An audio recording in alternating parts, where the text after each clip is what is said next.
following message is transmitted at the request of the Las Vegas Police Department. At 9:45 p.m. Pacific Daylight Time, an extremely dangerous situation is occurring at the Seneca Diamond Casino in downtown Las Vegas. A 911 call was made by someone inside the casino that one person had shot 7 people and took many more people in the building hostage. No description of the man has been released yet. Numerous injuries and fatalities have been reported from this. 35 people inside the below-ground floor of the Seneca Diamond Casino have been taken hostage, and he has stated he will kill all of them if his demands are not met. 3 explosions have been reported from other parts of the building, causing more fatalities and injuries. The demands are known by the police but are being upheld for safety reasons.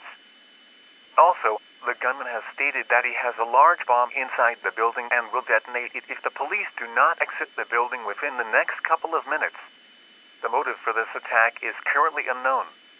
No further information is known at this time. Anyone within 1 mile of the Seneca Diamond Casino on 5th and Lisbon Street should seek a shelter now. Stay tuned to updated news and information on this dangerous situation.